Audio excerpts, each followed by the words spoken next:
is the 14th Annual Wealth Summit. Today, for the first time ever, live on AM 870, The Answer. Hosted by Larry Elder. And on our panel, some of The Answer's top financial advisors. This is Your Money, Your Wealth, Our Answers from the 14th Annual Wealth Summit. Now, from the Morning Answer, here's Jennifer Horn. Thank you for joining us and welcome. It is, as the gentleman said, the 14th Annual Wealth Summit, but this is, for the first time ever, a live wealth summit. It's called Your Money, Your Wealth, Our Answers, and we thank you for joining us on AM 870, The Answer.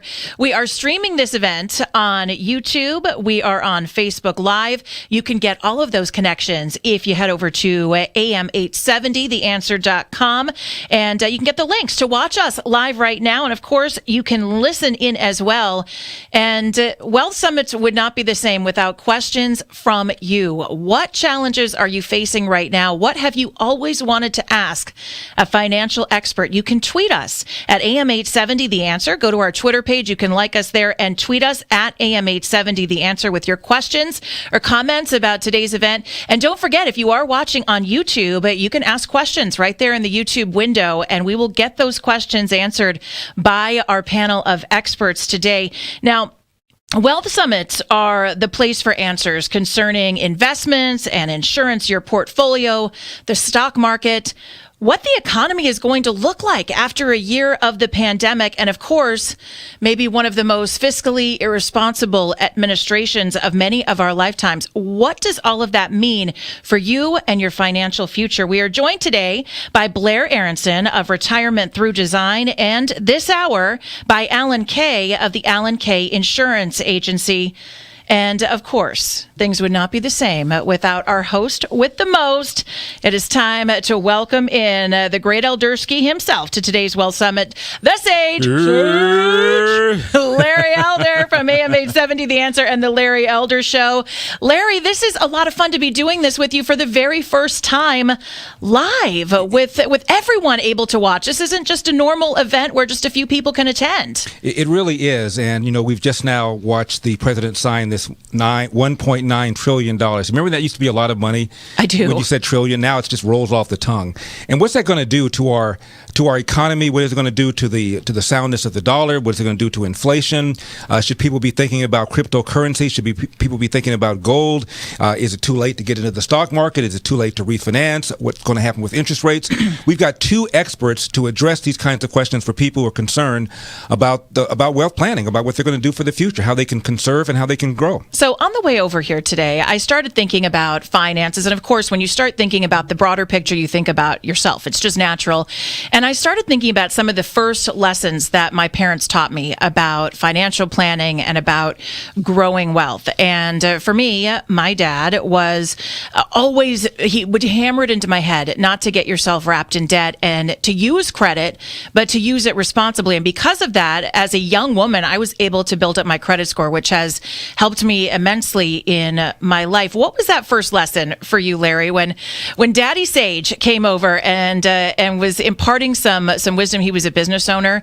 What did you learn from your parents? Well, my parents are both children of the Depression, yeah. And so they're very, very conservative. My dad's attitude was, if you want to double your money, fold it over twice and put it back in your in your wallet. Very, very cautious. He was not in the stock market. Of course, he was a very poor guy. I mean, my dad was a janitor, and ultimately he started a small cafe. So it wasn't like they had a lot of disposable income. But that wasn't what they were thinking about at all.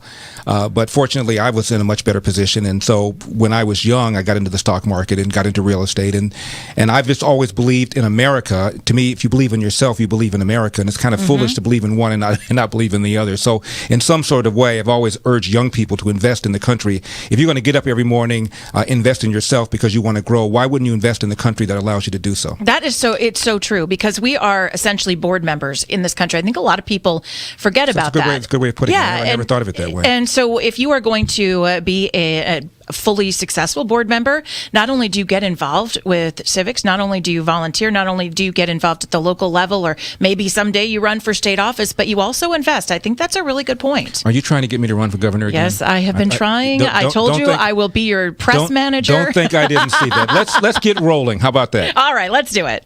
Now, for more than 45 years, Alan Kay has consulted with families, business owners, and individuals regarding their life insurance and estate planning needs, including life insurance settlements. Degreed as a chartered financial consultant and chartered life underwriter, Alan is president of Alan Kay Insurance Agency, Inc. He's also served as president of the West LA Association of Life Underwriters, commissioner to the California State Senate Insurance Advisory Commission, and as a director of the Guarantee Bank of California. Began his career with his dad at Barry K. Associates, where he eventually became president of their pension administration company, Professional Corporation Programs.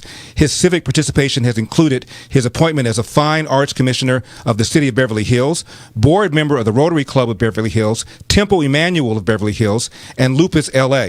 He's also a member of the Board of Governors, a support group for Cedars-Sinai Hospital. He attended USC and UCLA. That's going to require some explaining.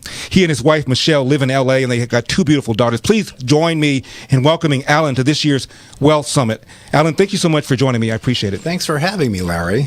Alan, that's quite a career. I began my career with my dad, too, except I was washing dishes for my dad. Tell us a little bit about what's been going on this past year, how the pandemic has affected the economy, affected your business, affected people planning their wealth. My God, the economy has affected everybody and everything. Yeah. I think the way it has affected most people, quite frankly, is to think more about safety, about how they can create wealth, and quite frankly, how they preserve the wealth that they have created. Actually, before I even get into that, I wanted to say, well, really two things. Number one, I brought something for you and also for the listeners. My father was a bigger-than-life personality. And in addition to being a presence in the life insurance industry, he wrote about 8 books on the subject of insurance and also his own outlook on life. So he wrote one book called, everything we do is about dying rich and creating wealth. So everyone kept saying, it's great, Barry, about dying rich, but I'd like to live rich.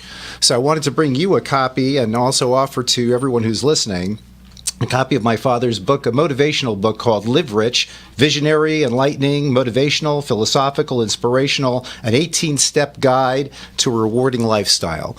And anybody who listens to this today and likes the ideas they hear about, again, creating wealth, preserving wealth, increasing the value of your retirement plan for your benefit of your children and grandchildren, how to increase your income and inheritance from municipal bond funds, how to increase your lifetime exemption. One of the things that's going to change now with these new tax laws is the lifetime exemption, where you can leave $11.5 million tax-free to your heirs. That's going away, or it's at least being reduced. And I'm going to show you how you can increase that exemption right back up again for a very small amount of money. But anyone who's interested in these ideas could call us. If they show us their insurance policies or ask us to review them, we'll send them a copy of this book that I brought for you. Our phone number is 800-662-LIFE, L-I-F-E. That's 800-662-LIFE. We'll send him a copy of Live Rich, which I brought for you. And I've also brought one other book for you. My father's last book was simply titled, You Buy, You Die, It Pays. Life insurance, it doesn't pay to die without it. And that's really one of the biggest, most important statements that I think also this COVID pandemic has brought on to people. Well, Alan, thank you very much for that. I appreciate it. I'm talking to Alan Kay of Alan Kay Insurance Companies. So the pandemic, when did you realize how serious it was? And tell me about the impact you think it has on people's whole outlook financially, their whole game plan. Well, for me personally, I realized how important and real it was when both my parents died of it last April within 5 days of each other. Were they in nursing homes? I'm sorry? Were they in nursing homes? No, they were in a condominium. Wow. They had around-the-clock help, and somebody came in, didn't know that they had COVID, one of the helpers. My goodness. And like I say, within 5 days of each other, they both passed away. This is real. You are going to die, whether you die from COVID or whether you die from a car accident or you just live too damn long. But that's why people buy life insurance. It's my understanding that all of the big term sellers, that you hear advertised, Select Quote, Quick Quote, that their businesses all went through the roof. Where I've been seeing it is for people who, again, looking for coverage. Coverage is hard to find right now. If you're over 70, there's a lot of insurance companies who don't want your business because they're worried about COVID. Insurance rates have gone up because interest rates are so low. And again, that's all a result of everything that's been going on with the economy and how much money they're chugging into the economy. And as our exemptions go down, as we worry about the value of our pension plan, when we saw all our values in our stock portfolio drop last March, right. People begin to think about, how do I protect these assets and how do I create assets for my heirs, for my children, and even for my own retirement? Should everybody, Alan, have life insurance? No. People should have life insurance when they have a need, when they want to take care of somebody, when they want to create wealth for other people. Most of my business used to be pure estate planning. And I always used to say that, if you see your lawyer, the best estate plan is paying the least amount of tax. But it struck us years ago that the best estate plan really isn't about how much tax you pay. The best estate plan is the one that leaves the most money to your children, to the people you love, to your favorite charities. And those are the people who need life insurance, who want to create value for other people. I've heard you speaking about broken or defective life insurance policies. What is that? Like any plan, estate plan, you do a will, it's all great at the beginning, but things keep changing. And I'm constantly being shown people's old policies. Someone from your show, actually, a listener of yours, called me 3 days ago. He has $1 million life insurance policy with a great company. I mean, a top-notch, high-rated company, lots of cash value in his policy. But since he bought it, interest rates are lower, dividends have gone down in his policy. Since he bought it, they took a loan against the policy, and it's been accruing, just compounding there. So this policy that still has $400,000 of cash in his policy has a $900,000 loan, and it's being paid for by the dividend that's not as big as what he expected it to be. It's broken. It's defective. If he ever has to surrender it because the dividends went so low it's not covering the interest on that loan, there's a huge income tax ramification. But just by analyzing the policy and taking a look at what he's done and how it's structured, we're not going to replace that insurance policy, but we're going to fix it. We're going to show him how to use the values that are in there to get rid of his loan or get rid of most of the loan. Use whatever dividend that is left. Instead of doing what it's doing now, we're going to restructure it so it pays it to him in cash. And so he's going to keep his $1 million insurance policy, but we're going to fix it and end up letting him buy another couple of $1 million of insurance to benefit his son who has special needs. This is a great policy. There's nothing wrong with it. But it's mismanaged. It's broken because the values aren't what he expected it to be. People buy a will and they stick it in a drawer and they never look at it again. But then they have more children, they have grandchildren, the economy changes, their assets change. And unless you go back and you review that will and you update it to what he needs today, it's a broken will, it's defective. And the same thing happens with life insurance. People buy insurance because of what their needs are then. And it may have been the best policy that anyone could buy at the time they bought it, but their needs change, the performance of the policy changes, and all of those things make it a defective policy at this point. I'm with Alan Kay of the Alan Kay Insurance Company. Alan, I've seen your ads, and I've seen you use the term junk money in them. What do you mean by junk money? Junk money, excuse me. Junk money is money that you don't need to live on. It's extra money that I'm using to invest, to create more with, but I don't need it and I'm not going to miss it. So if I can take that money and put it to better use to create more assets for my children and grandchildren. Perfect example, there's There's so many people who listen to your show who are the millionaire next door. They've been living their lifestyle and accumulating. And all of a sudden, they've accumulated a lot of money, but they haven't changed their lifestyle. Mm-hmm. They don't need all that money. There's the aunt, the AUNT, the auntie, who has $300,000 or $400,000 in the bank, but she doesn't want to touch it because she wants that for her kids or for her grandchildren. So she lives on her Social Security and she takes the bus. But she could take that money and use it to create more wealth and still give herself the security that she needs for her, but to create more wealth for the benefit of her children, grandchildren, as I say, and favorite charities. We've been talking to Alan Kay of the Alan Kay Insurance Agency. Back to Jen. I'm looking for some junk money, Larry and Alan. If you guys find some lying around, please let me know. I am looking. Thanks so much for joining us today. This is the first ever live wealth summit. Your money, your wealth, our answers. The question up next, should you sell your life insurance? More up ahead. Alan Kay, Larry Elder, and Jennifer Horn as the Wealth Summit continues.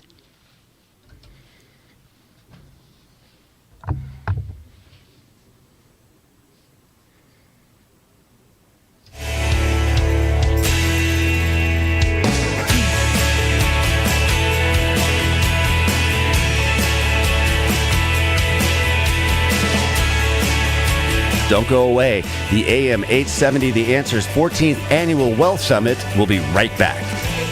Show you the money. That's not so dude. Show me the money. Show me the money. Yeah. Louder. Show me the money. That's it, brother. But you got to yell. Show me the money. I need to feel you, Jerry. Show me the money. Jerry, you better yell. Show me the money. What you gonna do, Jerry? Show me the money. Oh. Great. Thank you.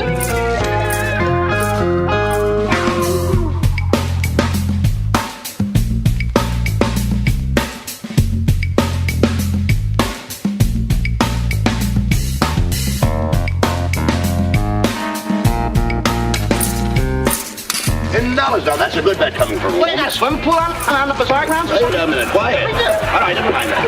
You want to bet $10? Now let's see, I have a $10 bill here a minute ago. Have you got 2 10s for a 5? Yes, sir. Thank you. Now there's your $10. What kind of fast one did you just give me? Not just a minute. You just say you got 2 10s for 5 and I'll jump like give it to you. I'm still 2 10s for 5. Still beefy, huh? Still beefy. I'm your pal. What are you trying to see me for? It's my own fault for doing $15 went south. That's all right.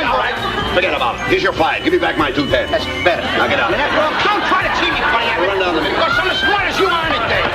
Time I think The AM 870 The Answer's 14th Annual Wealth Summit will be right back.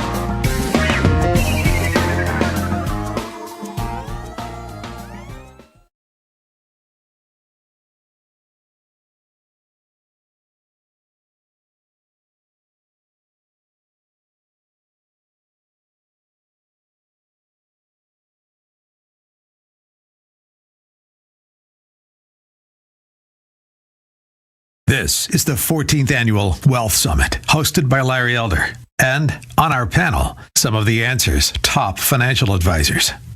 Interest rates, the stock market, real estate, savings, retirement, COVID economic effects. This is your money, your wealth, our answers from the 14th Annual Wealth Summit. Now, from the Morning Answer, here's Jennifer Horn.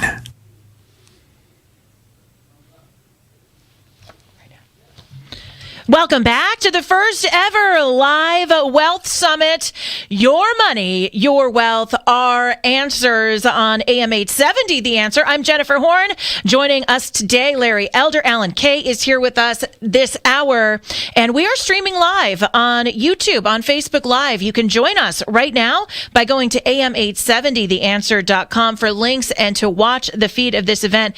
And, a wealth summit would not be complete without you, your input, your questions questions. What is important to you and your financial future right now? You can tweet us your questions at AM870 The Answer on Twitter, at AM870 The Answer, or if you're watching on YouTube, you can type a question right into the YouTube chat box, and we are monitoring that right now. Wealth Summits are the place for answers concerning investments, insurance, your portfolio, the stock market, life insurance, COVID, its impact on the economy, and a whole lot more. Now, today we are joined by Blair Aronson of the Retirement Through Design, and this hour by Alan Kay of the Alan Kay Insurance Agency. It is my pleasure to bring back our host today, the Sage. Larry Elder is here from the Larry Elder Show on AM 870, The Answer. And Larry, we talk about participation here. We do have our first question from someone watching on YouTube. This is from Fiona. And she asks, at 63 years old with a small 401k, would this be a good time to take money out of the 401k and place it into the insurance annuity for a safer investment? And this question is being put to Alan Kay of Alan Kay Insurance Agency, whose website, by the way, is AlanKayEins.com, AlanKayIns.com. Phone number 1-800-662-5433 or 1-800-662-LIFE. Alan, you heard the question? Yeah, and I'd say, don't you dare take your money out of your IRA to put it in a life insurance policy. Life insurance, even though it is the hottest sell right now with insurance companies, is to use it as a cash accumulation tool, especially for somebody in their 60s. I would call it mediocre at best as a way to accumulate money. If you're trying to create a tax-free death benefit, I think life insurance is phenomenal. And I think everybody really misses the big sell of a life insurance policy. It's for that tax-free death benefit that I can create and what I can do with it, as I say, such as increasing your lifetime exemption. If you said to me, this woman in her 60s, if she said, I'm never going to need this money, this is my junk money, Jennifer, that I'm going to keep deferring so I don't have to pay income taxes on it, and when I'm 70 and a half and have to begin taking it, that's when I'm going to touch it. Then I could say to her, all right, well, let's take an income from that and use it to buy a death benefit that can go to your children tax-free instead of your retirement plan, your IRA that you got to pay income taxes on when your kids get it. And instead, let the kids get the life insurance policy, the death benefit, and leave your IRA to charity. Now you'll give more money to your kids and you'll give more money to charity than you ever dreamed of giving or that you can reasonably expect to accumulate that money to. But if she needs that for retirement, don't you dare go near a life insurance policy. Alan, what is life expectancy insurance? Life expectancy insurance is something my father created, and I thought it was brilliant. Policies, old policies used to go to age 100. Some policies today, more policies go beyond age 100. But there are some companies, not everybody and not every product, but sometimes it is way less expensive to buy a policy that lasts till I'm 90 than it is till I'm 100. And in doing so, most people say, I'm probably only going to live to age 90. Most people think that's a reasonable life expectancy. Since it's a policy that goes to 120, I can always adjust it later. Maybe I need it to go to 91 or 92. Maybe I got sick and I only need it to go to 85. But if I can spend 30% less to buy a policy that goes to 90 instead of 100, that might be a better use of my money. Tell me about the market to sell a life insurance policy. If I have a life insurance policy, why would I want to sell it? Life insurance settlements has become a tremendous financial alternative for people who find that they no longer want or need their life insurance. I mean, obviously, if it's a good deal to sell, it must be a better deal to keep, because anybody who's buying it from you is only buying it because they think they can pay your insurance premiums and still make 12 or 13 or 14% on their money. So it ought to be a better deal. You already own it. You don't have to buy it from anybody. All you got to do is pay the premiums. Mm-hmm. The only advantage a buyer has over you is they're buying 1,000 Larry Elders. You only have one. If you live too long, your policy got very expensive. For them, they don't care because they have 1,000 of you, and if one's going to live too long, there's somebody else who's going to die too soon. They know on average it's going to work. They're going to make money. So why do people want to sell their life insurance policies? I run into people who all of a sudden they realize the policy, we talk about a broken policy. They thought the policy was going to go to 120, but it's broken. Now it's only going to last until they're 87. And they don't have the wherewithal or the ability to pay the premiums to make that policy last until they die. They may want to sell the policy for an amount substantially greater than their cash surrender value. I had a $10 million policy with my brother and sister on my parents. That we bought ourselves. They didn't do it for estate planning. Mm-hmm. They bought this policy, or they applied for it, and we thought this seemed like a good deal. So we were paying the premiums. And then for a while, we didn't pay the premiums. It stayed in effect, and we kept monitoring it. And then one day we said, let's take a look and get serious about what we're going to pay on this. And we looked at it, and the cost to keep it, we thought, was more than we thought reasonably each of us would come up with every year. Mm-hmm. So we looked to sell it. We got 25% of the death benefit while they're alive. And we're able to, it was a windfall, it was an unexpected windfall. I mean, obviously it would have been better if we kept it until they died. Mm-hmm. But sometimes people are unwilling or unable to pay the premiums on their policy. And so selling it is a very viable option. Sometimes people just need money. Some people want to add to their retirement fund. Some people want to give their children a gift today instead of waiting until they die for the kids to see that money. And selling the policy is a great tool for again, somebody who is unwilling or unable to pay the premiums on their insurance policy. And the values can be tremendous. Alan, do you pay income taxes on that if you sell your policy? You'll pay income taxes to the extent you make money. And I don't practice tax. You should see your own tax advisor. But I can confidently say to you that the income tax is based on your total premiums paid versus what's the surrender value or the sale value of your policy. To the extent there's a gain, it's a capital gain. Now, isn't life insurance really death insurance? I mean, is there any benefit in owning life insurance for the insured during their lifetime? Well, yeah, there are some new policies out or new benefits in policies where they will allow you to access the death benefit during your lifetime. They charge something extra for this. Mm-hmm. But you can access the death benefit during your lifetime to offset the costs of either what they call chronic care or long-term care, depending on the policy. But they're very similar. And so why just use a life insurance policy purely as a death benefit when for a modest amount more, you can have access to that money while you're alive? I've never bought long-term care for myself. But the last time I bought a life insurance policy, I was surprised. I had a health issue myself. When I was 47, I had a heart attack. I was in the hospital for about a month. I was really out. You look like an athlete. Never been overweight. You look like a runner. Played full court basketball 6 months later. Yeah, you just never know. But I was super preferred for insurance. I'm no longer even standard for life insurance. But some company gave me standard. And for, I think it was 10% more, I could add this rider that allows me to access the death benefit while I'm alive. Again, if I have a chronic condition or need long-term care, I forgot which benefit this one is, but it gives me access to that cash while I'm alive for that purpose. And it seemed like a very inexpensive way to create a long-term care policy. Some people, and I mentioned it earlier, I'm not a big fan of it, but many insurance agents today talk to people like the person who sent in the question about the IRA of using life insurance as a cash accumulation tool. You can put money in a life insurance policy, overfund it.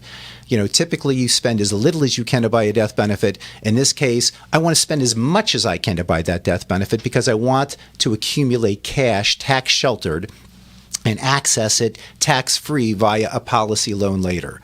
It does make sense, particularly when you're in your 30s or 40s. I'm just not a huge fan of that. I like liquidity. I like to be able to touch my money, and I like life insurance for that tax-free death benefit and all of the great things that it can do. Guys, we have a question from social media to Alan Kay. This is from Joanne on Twitter. And by the way, if you have a question, chime in, AM870, The Answer on Twitter, at AM870, The Answer. You can do it as well on YouTube. Just type into the comments box, and we will get your questions answered. This is from Joanne. Joanne. She said she's very interested. She and her husband are interested in life insurance, but they're worried about the medical exam. She wants to know why the medical exam is necessary to get a life insurance policy. Well, two things. Number one, I want to remind her again, and thank you for asking that question. But again, anybody who wants to show me or have me analyze, there's no cost or obligation, their old life insurance policy, if they will call our 800 number, 800-662-5433 or 800-662-LIFE, there's no cost or obligation for me to look at what they have or to give them quotes for insurance, and we will send you a copy of this motivational book, Live Rich, by my father, Barry Kay. Now, in direct answer to the question, some companies, number one, don't require a medical exam for people who are under age 60 for up to $1 million or $2 million of coverage if you have been examined by your own physician in the last year or you regularly see a doctor. Most of those policies will be issued without a medical exam. If you've taken a medical exam already for an insurance company, that exam is generally good for a year. So there are many times that we're helping people buy additional coverage after the fact. So in answer to her question, yeah, she can buy life insurance at that age without a medical exam if she's if she has regularly seen a doctor in the past. Is there any advantage in buying term insurance? Well, the advantage of buying term insurance is if that fits your need. You know, people always ask, you know, someone called the other day, actually, from this station. I don't believe it was your show, but and he said, I've been calling, you know, all these people off the radio, and I hear advertised, and it's all too expensive for term insurance. And the answer is, you can call me, you can call anybody down the street. We all have the same rates. Mm-hmm. The way to find the least expensive life insurance policy is to find the kind of product that best accomplishes your goals and your needs. That's how you're going to find the best policy. Sometimes I'll look at term insurance, and generally those rates kind of bunch up in price. There'll be 6 or 7 companies that will be within $10 or $20 of each other. So what's important to look at then is not really which one is the cheapest price. It's A, is it a well-rated company, and B, does it have they all have a conversion feature, which allows me to turn it into permanent life insurance that I can keep for my lifetime. Term is temporary. You can keep it for 10 years, 15, 20 years, but it's temporary insurance. Permanent is insurance that you can keep for your lifetime. So one of the benefits, and this is why I brought up the point about me getting sick, one of the benefits of term insurance is they allow you to convert or turn it into a permanent policy that you can keep at the same health category that you qualified for originally, with no health questions. So after I got sick, I was in that super preferred category that 10% qualify for. And again, now I'm not even standard for insurance, but I was able to turn that into permanent life insurance at super preferred rates. And so that's what I look for in a term insurance policy too. Is it a company that has a product that I would want to convert into? Because a lot of companies they all allow you to convert, but sometimes it's not a product that's going to do me any good or help me. A lot of people have term insurance, and we convert it to sell it because they've had that change in health. I had a client who had $5 million of insurance, and he needed coverage for his business, but he couldn't afford the term wasn't going to last long enough, and he couldn't afford all of it as permanent life insurance. He, since he bought this, had a huge change in health, and he was completely uninsurable. So we turned it into permanent life insurance at the same preferred rates he qualified for originally. We took $3 million of it that he could afford, and he's paying the premiums on that. And we took $2 million of it, and we sold it for over $500,000 in cash that he was able to help fund the $3 million that he wants to keep. That's another reason why sometimes people sell their life insurance policies. Alan, is there such thing as being overinsured? I guess it's kind of like saying, is there such a thing as being too rich? You're overinsured when you're spending too much money more money than you can afford, because again, if this is going to, it's great to benefit your children, it's great to create wealth for others and for charity, but if it's going to affect your lifestyle, if it's going to change the way you live, that's when you're overinsured. That's when you're buying too much insurance. Now, what is your plan for people who want to save for retirement, but they're already putting away the maximum in their qualified plans? I think you called it a 401k, KAYE plan. This is an idea that we came up with years ago, and it's kind of like the example I described earlier of buying insurance on my parents. If you buy life insurance on your parents, they're probably going to die around the time you're ready to retire. If I have a couple who's 65 years old, I can take one payment of $78,000 and I can buy them $1 million of life insurance that's projected to last until they're 90 years old. I could spend $8,000 a year instead of putting $20,000 or $10,000 a year into my tax-deductible IRA. I could take $8,000 a year that's not tax-deductible, but I could buy $1 million of life insurance on my 65-year-old parents that pays $1 million tax-free when they die. Now, for your IRA to be worth $1 million tax-free, I guess you've got to create from $8,000 a year, $1.6 million in your IRA, so that after income taxes, you're left with $1 million that I can buy with a life insurance policy on my parents. And then again, maybe you're like me. Plans changed. I stopped paying the premium. We turned around and we sold the policy and had a windfall. So there's a lot of ways to maneuver around this cat. Alan, I was very, very close to my mom and my dad. I used to have my mom on my program every Friday for almost 10, 15 years. They died maybe 5 years apart from each other. How did you deal with your parents dying so close together? And I'm sure you're very close to them. How did you handle that? I'm very fortunate that I have an incredible support system. I have a magnificent wife. I have great kids. The kids all moved into the house for a while. I'm very close with my brother and sister. We all live in different places. My sister's in New York. My brother's in Florida. But today, everyone's a FaceTime away. And it's easy to reach out and touch. And I have to also say, so many friends reached out. It was so heartwarming. We did a Zoom memorial. There must have been, close to 600-700 people on this Zoom memorial, because they not only did my parents touch so many people, but between my family, I mean, it's just so heartwarming, and that, I think that goes a long way. I'm talking to Alan Kay of Alan Kay, K-A-Y-E Insurance Agency. Again, his phone number 1-800-662-5433 or 1-800-662-LIFE. His website, Alan Kay, again, KAYEINS.com. Really great advice from Alan Kay and Larry. It is so great to hear you guys together, and thank you for sharing that story, Alan Kay. Check him out, AlanKAINS.com. Alan Kay of the Alan Kay Insurance Agency. We are taking your questions at AM 870, The Answer on Twitter. And of course, you can always chime in if you're watching on YouTube. You can find us there at AM 870, TheAnswer.com. Up ahead, is life insurance really death insurance? That'll be the question for Alan Kay as the first ever live streaming Wealth Summit. Your money, your wealth. Our answers continue.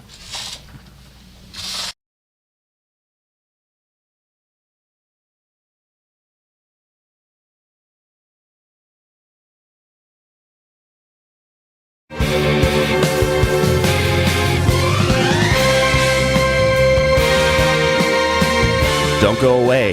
The AM 870 The Answer's 14th Annual Wealth Summit will be right back. Margin call, gentlemen. Well, you can't expect us to... You know the rules of the exchange, Mr. Duke. All accounts to be settled at the end of the day's trading, without exception. You know perfectly well we don't have $394 million in cash. I'm sorry, boys. Put the Duke Brothers seats on the exchange up for sale at once. Seize all assets of Duke and Duke Commodities Brokers, as well as all personal holdings of Randolph and Mortimer Duke. We're ruined. This is an outrage. I demand an investigation. You can't sell our seats. A Duke has been sitting on this exchange since it was founded. We founded this exchange. It's ours. It belongs to us. Mortimer, your brother's not well. We better call an ambulance. Now you listen to me. Our trade reopens right now. Get those brokers back in here. Turn those machines back on. Turn those machines back on. The AM 870, The Answer's 14th Annual Wealth Summit will be right back.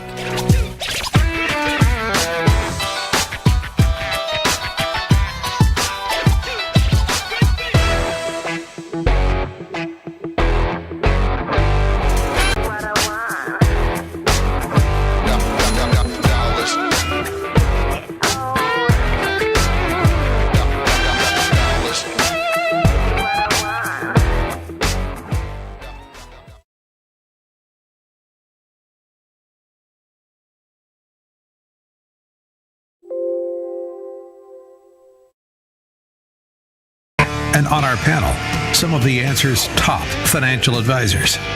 This is Your Money, Your Wealth, Our Answers from the 14th Annual Wealth Summit. Now, from the Morning Answer, here's Jennifer Horn. Welcome back, and thank you for joining us. This is our first ever live Wealth Summit. Now, we have been doing the Wealth Summit here at AM 870, The Answer, for 14 years now, but this is the first time ever that we have done it live on the air, and we thank you for joining us on AM 870, The Answer. Today's theme, Your Money, Your Wealth, Our Answers. And boy, have we assembled a team of experts to help you plan for your future. Right now, do a couple of things. Check out our website, am870theanswer.com. There you will find links to watch the live stream of today's event. You can watch us on YouTube, Facebook Live, and we want you to ask questions. You know, a Wealth Summit is all about the answers, right? We're promising answers to you today. If you have questions about investments, insurance, your portfolio, the stock market, whatever that may be, you can tweet us at AM870theanswer on Twitter. You can ask us in the comments box on YouTube. We are monitoring the conversation, and a few select the lucky ones out there will get their questions answered today by Alan Kay and Blair Aronson. Now, we are joined today. Blair Aronson will be coming up. Retirement Through Design is coming up in just a bit. But this hour, we are joined by Alan Kay of Alan Kay Insurance Agency. And it's always fun to work with this guy. You know I love him. We call him the Sage. The Sage of South Central is here hosting the Wealth Summit. Larry Elder from The Larry Elder Show on AM 870, The Answer. Hi, Larry. Hi, Jen. Thank you for that. And I am with Alan Kay of the Alan Kay Insurance Company, and that's Kaye. Again, his number, 1-800-662-5433 or 1-800-662-LIFE. Can I jump in with the question, by the way, Larry? Sure. I was just curious, because obviously the news headlines, we have been focused so much on COVID-19, the pandemic, being shut down, people questioning their own longevity. I think, sadly, it's not the easiest thing to consider. But a question for both of you, Larry, Alan, do you see that there are some big changes? Has COVID-19 and the pandemic impacted the way people are considering life insurance? Have you had more of a rush to that, or are people kind of stepping back a little bit? How has COVID and the pandemic made a difference in this industry? I think that COVID has spurred the interest in life insurance. I think people I would think so. Yeah, so concerned about catching this, and they realize. My father, like I said, my father wrote a book called Die Rich. People, you know, you're going to die. You know, you buy life insurance, you buy insurance to insure your car, to insure your house in case there's a fire and earth. But you know what happens? People die, and I think this has made it very, very real to the public. And so again, but it's what does it do for me? You know, people are afraid of dying, but they're more concerned. The reason why people buy life insurance isn't because they're afraid they're going to die.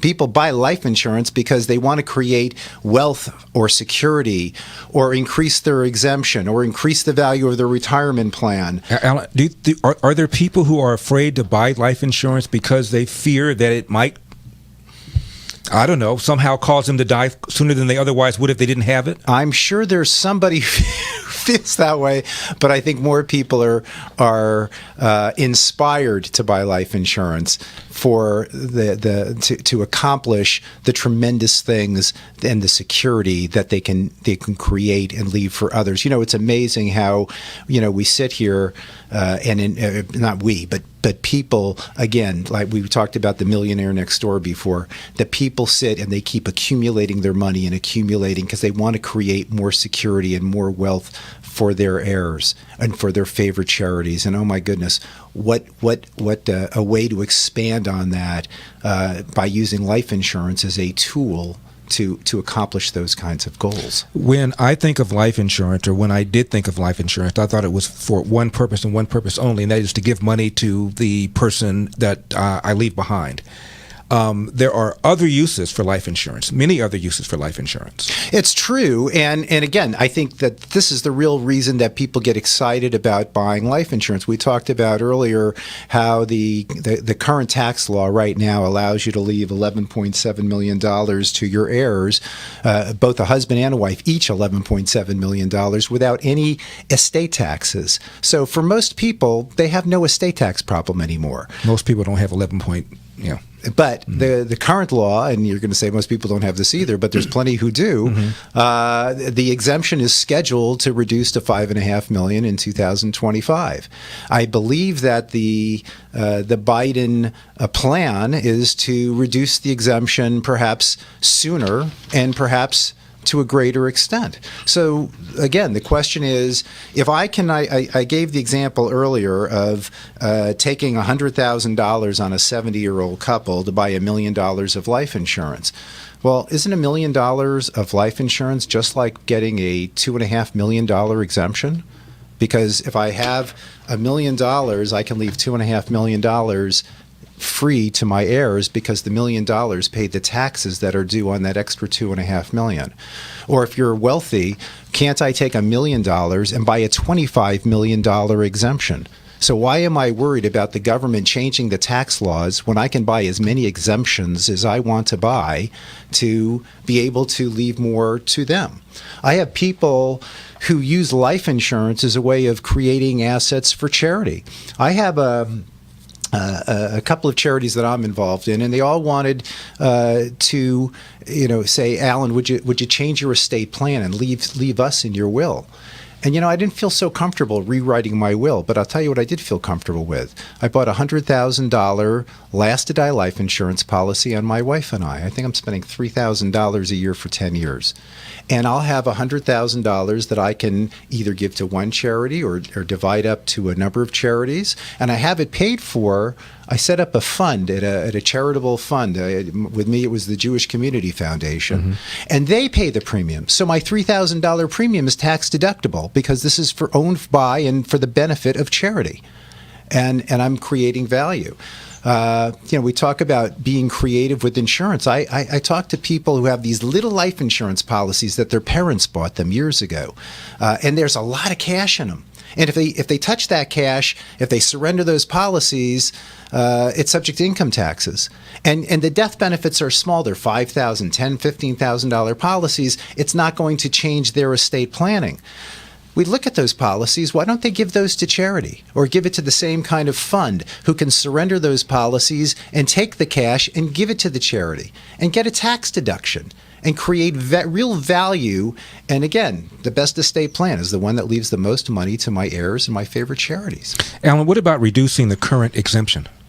Well, again, we talked about, we know the exemption is going to be reduced. It's the current law says it sunsets in 2025. But if I can take $100,000 at age 70, I guess that buys me another $2.5 million exemptions. How much money do you want to leave to your kids tax-free, regardless of what the government says? Why do I have to worry whether the Republicans or the Democrats want to change the tax law one way or another when I can create that same money tax-free? I can buy my exemption regardless of what the government wants to do.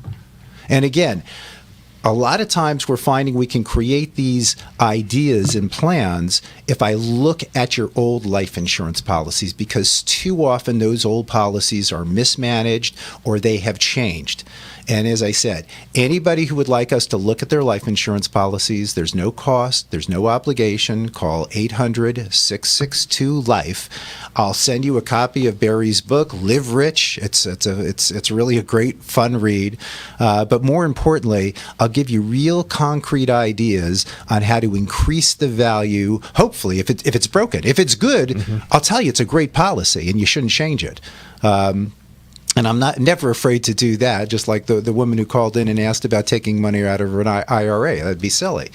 If you have a good policy, I'll show you how it's good. But more often than not, people have good policies that have been mismanaged or are no longer performing the way they expected it to perform when they bought the policy. And people are shocked, just shocked at what they find out. People buy these life insurance policies thinking they're going to live, the policies are going to last their lifetime. But then we sit down and we look at it and we do an analysis and find out that this policy is really going to end when you're 83 years old if you don't add more money to this policy. So again, it may be a fine policy, but maybe there's another policy where I can take that money and create a death benefit that will last your lifetime. Or maybe we can sell that policy and use the proceeds to buy a better policy that will last your lifetime. And that's how we create value for our clients. For your field, for the life insurance field, does it matter to you whether the Republicans are in charge or Democrats are in charge, or are you indifferent as to who's president? I'm totally indifferent as to who is president as it pertains to my business. Listen, I'd love for all of our assets to go tax-free to our families. I mean, that's we've all paid our income taxes. We've accumulated the money. Why would there be another tax when we die? But I can't change any of that. But what I can look at is how do I create the most value for my heirs, for my charities, because that's what I want to do. When one party comes in, do they generally change things to the extent that you've got to do policies all over again or do them differently? When the Democrats come, do they change back? What happens with the tax laws? Where is there a need for life insurance? But whether they change anything or not, it's changing. The law that Trump passed sunsets in 2025, and it goes back to the way it used to be.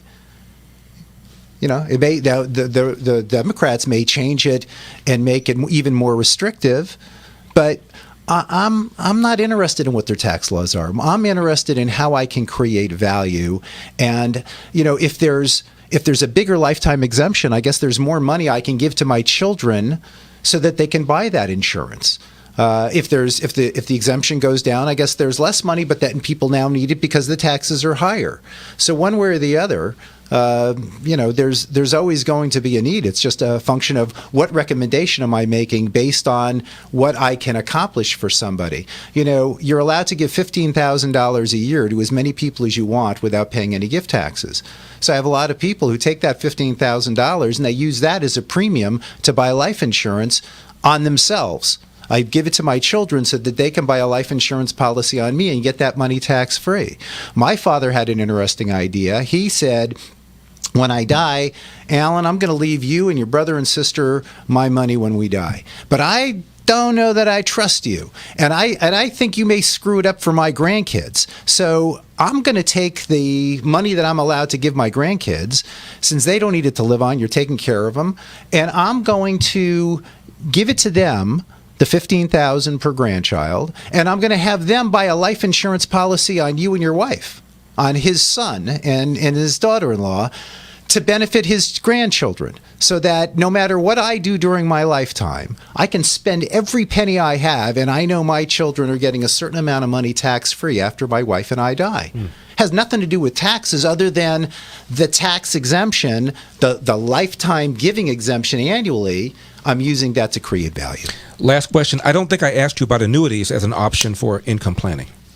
I'm your next speaker, I think, is going to talk more about annuities than the work I do. The work I find that I think is interesting with annuities is, number one, someone who needs a guaranteed income for their lifetime today. that they want to. They have a certain amount of money. They have a fear of outliving their money, and they want to do that. Sometimes we create an arbitrage between the income that an annuity produces and the cost of a life insurance policy. If I'm an 80-year-old woman and who gave me $500,000, that would buy an annuity that provides her about $4,000 a month, and most of that comes back tax-free during her life expectancy. Life insurance only costs $2,000 a month for $500,000, so you're left with $1,800. That's a 4% after-tax rate of return, and the principal is recreated from the life insurance policy tax-free. So sometimes we use it for that, but again, your next speaker is going to talk a lot more about annuities. Well, Alan, thank you for the books. I really appreciate it. My guest has been Alan Kay of the Alan Kay Insurance Company. Again, his number, 1-800-662-LIFE or 1-800-662-5433. Website, AlanKayEins.com. AlanKayEins.com is the website. Alan, again, thank you so much for coming in. I appreciate it. Thanks for having me. You got it. Such great information. Thank you, Alan. Thank you, Larry. I think you've demystified insurance for many of us who had a lot of questions about it. Alan Kay Insurance Agency is the place. Find Alan at AlanKayEins.com, AlanKayEins.com. As we continue with our first ever live Wealth Summit, Your Money, Your Wealth, Our Answers, we will be joined by Blair Aronson, Larry Elder, Jennifer Horn. As we continue, it is the Wealth Summit.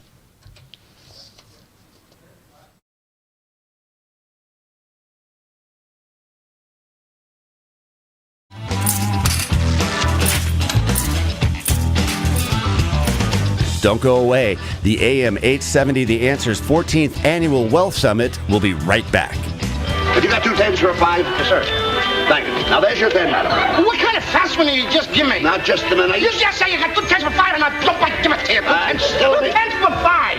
Still beefy, huh? Still beefy. I'm your pal. What are you trying to see me for? It's my own fault of doing $15 went south. That's all right.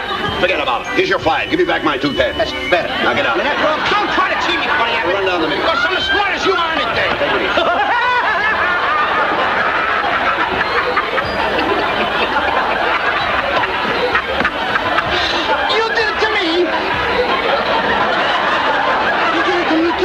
What are you doing? Whatever I'm doing wrong. That 2 tens for 5 business. I'll get you even. Don't let that body just a minute. Excuse me.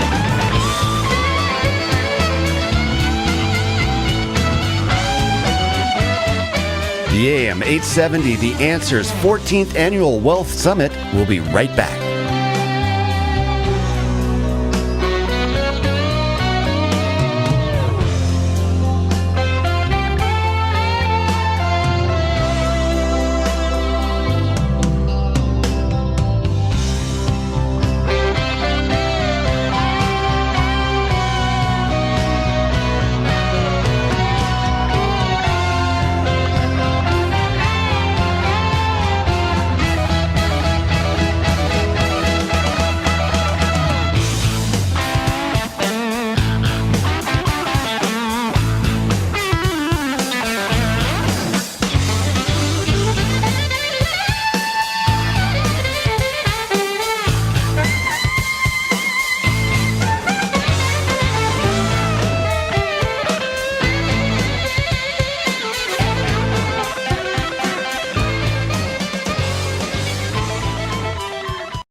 Don't go away. The AM 870 The Answer's 14th Annual Wealth Summit will be right back. Show you the money. That's not so you. Show me the money. Show me the money. Yeah. Louder. Show me the money. That's it, brother. But you got to yell. Show me the money. I need to feel you, Jerry. Show me the money. Jerry, you better yell. Show me the money. What you gonna do, Jerry? Show me the money.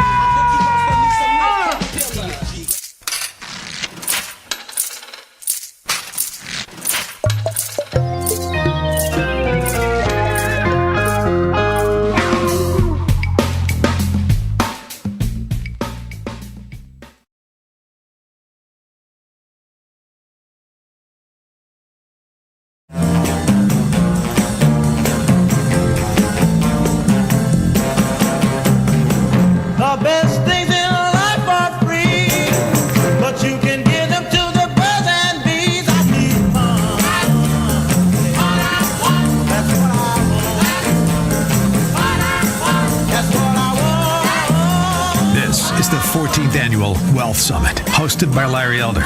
And on our panel, some of the answer's top financial advisors. Interest rates, the stock market, real estate, savings, retirement, COVID economic effects. This is Your Money, Your Wealth, Our Answers from the 14th Annual Wealth Summit. Now, from the Morning Answer, here's Jennifer Horn. Thanks for joining us. It is our first annual live Wealth Summit here on AM 870, The Answer. I'm Jennifer Horn from The Morning Answer. Tune in every single weekday, 6 a.m. to 9 a.m. right here on The Answer. And we welcome you. And this is our 14th annual Wealth Summit. But what is special about today is that this is the first time that we have done it live for all of you right here on AM 870, The Answer. This year, the title of our event is Your Money, Your Wealth, Our Answers. And we are streaming this not only live on AM 870 The Answer, but we are streaming this right now on YouTube and Facebook. To get those links, go to am870theanswer.com for links and to watch us live right now. Now, we also encourage you to tweet us. We are live tweeting the summit at AM 870 The Answer. And, you know, Wealth Summits are about you. They are about the answers that you are seeking. As the name of our event suggests, your money, your wealth, our answers. So if you do have questions throughout the hour, please, about investments, your portfolio, about maybe the COVID's impact on the economy, please go and tweet us at AM870 The Answer. You can give us your questions there, or if you happen to be watching on YouTube, in the comment section, we are watching. You can put your questions right in the comment box, and we will get them answered for you. Now, we're joined today by Alan Kay of the Alan Kay Insurance Agency, and this hour by our friend Blair Aronson of Retirement Through Design. It is my pleasure to welcome in the host of today's broadcast, my friend and the sage, Larry Elder, host of the Larry Elder Show on AM 870 The Answer. Oh, I love that applause. Well, please. You know, I bring in a studio audience for you, Larry, because, you know, that's just how you roll. This is what we do for you. Well, thank you. I don't recall the applause the last hour, though. Well, that's because it took a while to get them warmed up. So you're doing a better job now. Can I start off by asking you a personal question? Are you talking to Blair or me? You. Okay. Sure. I got to ask you, Larry. Sure. How much are you worth? No, I'm just kidding. I'm not asking that. But when did you first? Because I think it depends. Some of us are early adapters. Some of us wait a little bit too long, maybe. When did you first start seriously thinking about planning for your retirement? Not that we're ever going to let you retire, but if you were to retire, when did you start get serious about that? I think the first time the doctor hit me on the fanny. That's when I started. No kidding, Jennifer. Really? I told you about this story when you and I were driving those 2 hours. I know. This girl. You told me everything, and I have a thick dossier filled with details. This woman I met the first few days I was in college. Mm-hmm. I'm walking down college. Wait, she spanked you on the fanny? I'm walking down college, and I see this beautiful woman. She walks by me.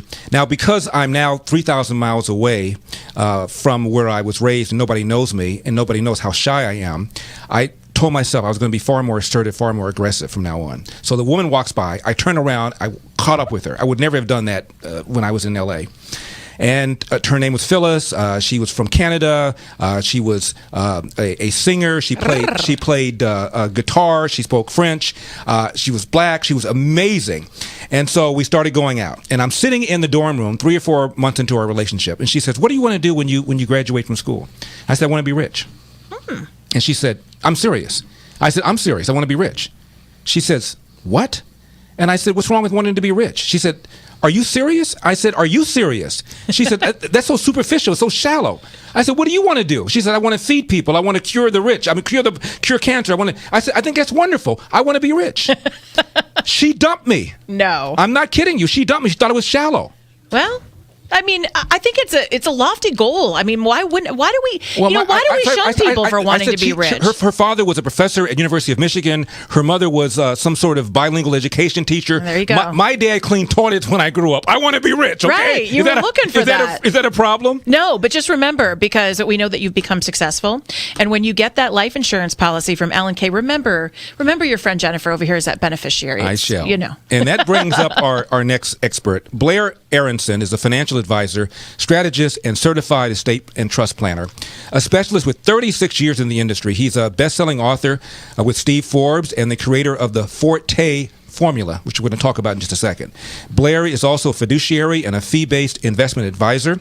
He's worked at the top 3 Wall Street firms for 16 years in Beverly Hills, Century City, and here downtown LA. After that, the next 16 years were spent designing and perfecting his 4-step process he's called the Forte formula. Now, the process has been tested in the most active and volatile markets in the last 27 years, ups and downs, ups and downs. It's been tested through any kind of market and is held true to its design. Please join me in welcoming Blair Aronson to this year's Wealth Summit Live. Thank you, Blair. Thank you, sir. Nice to be here. You like that introduction, huh? Yeah. I added little flourishes there to it. I mean, 3 years, I would expect that kind of touch from you. There you go. Now, tell me about the Forte formula. That sounds proprietary.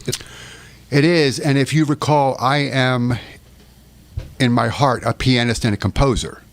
So that is the origin of the Forte being a musical notation. The Forte formula, in just the most simplistic of terms, is this. Cash flow, we now know, is the number one objective in retirement planning. You know, when I state I'm a retirement distribution specialist, people sometimes are puzzled by that. They go, Blair, what is a distribution specialist? I go, because it's a valid question. It's the opposite of an accumulation specialist. So I want to clarify something. In my Wall Street years, I got the opportunity to work with some outstanding accumulation specialists, which means if you catch them at the right time when the market's on fire, you can actually grow some money. However, I'm here to tell you, they do not have the slightest inkling of what retirement or distribution is about. And if you and I were sitting in my office, the first thing I would show you is a picture of a big mountain on a monitor about that size. And you would say, like most do, Blair, nice to meet you. What does that mountain have to do with while we're here? And I tell everybody, go, that mountain is the absolute best metaphor for how money works. And they go, tell me more. The trek up that mountain is, if we call it Everest, is the accumulation years. Now, have you ever read anything about Everest, Larry, or seen the movie Everest or read Into Thin Air? I have. Okay. So you know more than most, where do most of the fatalities occur in that trek? On the way down. Wait a second. This is so counterintuitive. Everybody knows going from the time you were on your first bicycle ride, coming down the hills is the easy part. Why is it that since 1929, when George Mallory made that trek up Everest, of course, he didn't return. Him and his partner, they perished on the mountain. It was actually Edmund Hillary that made the trek in 1952. I heard there was some black dude with him who actually did this. Am I wrong? His assistant, who was holding the camera. Right. That's right. Mm-hmm. Gets no love. Gets no love. Well, the point is, they found George Mallory's body, but they're still looking for the other partner and his camera. Actually, Wow. Discovery is doing a special on that. Wow. But here's the point. That trek down, you need a Sherpa for to get you back home. When I ask people, I joke with them, I go, let's put on some snowshoes, earmuffs. What's your goal? And you know what everybody says? I want to get to the top. Right. Now, I had a new client stay, because I said that to thousands of people. He said, what do you want to get to the top for? You want to live there? So I always joke and say, well, guess what? I'm not following you because my goal is to get to the top and back down again. This is not a slip of the tongue. Distribution works completely different than accumulation when it comes to money. And the thing I find problematic in the financial arena is every financial advisor is a retirement planner. What do you do? I'm a retirement planner. That's like saying everybody on the plane is a pilot. It's just not true, because unless you have addressed certain risks, one of them is called sequence of returns. This is the mere fact. What does that mean? Sequence of returns. This is the rule. This is actually what I wrote, the chapter that I won the award for in Steve Forbes' last book. Let me explain it to you. If I asked you, hey, Larry, when you finally wind down your work and you're in distribution, do you think the average rate of return on your money is important? Yes or no? Of course. It's not. It's not. It's not. It's the order or sequence of returns. So here's the math I used in that chapter. You ready? Imagine averaging 10.1% for 20 years.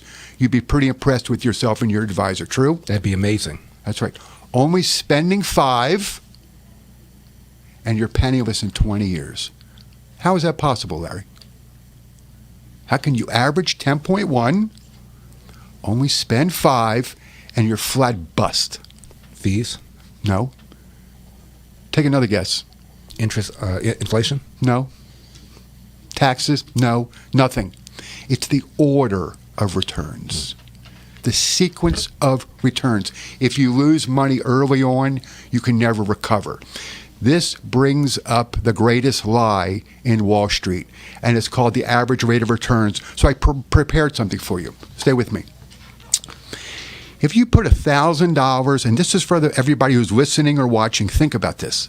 If your advisor told you you averaged 20% rate of return for the last 2 years on an account that you would put $1,000 into, how much would you think you had in that account? You want to take a guess? $1,000, you averaged 20% for 2-year return. How much do you think about you'd have? $400. You mean plus the 1,000, you'd have about $1,400 change. Right. Okay. So is it not true that year 1, you earn 20%, year 2, you earn 20%, 20 and 20 is 40, divided by 2, your account's worth $1,440. Very good, Larry. But is it also not true that if you earn 60% year 1, you lose 20% year 2? 60 minus 20 is 40, divided by 2. Are we still with 20% return? Same place. That's right. But wait a second. Guess what your brokerage account says? $1,280. You with me? Wait a second. We're not done. How about first year you earn 100%, you double your money. Your advisor tells you, Larry, we killed it last year. Okay, this year we lost 60%. Let's do the math. 100 minus 60 is 40. Divided by 2. 20. Right. Our account has a balance of, you want to guess?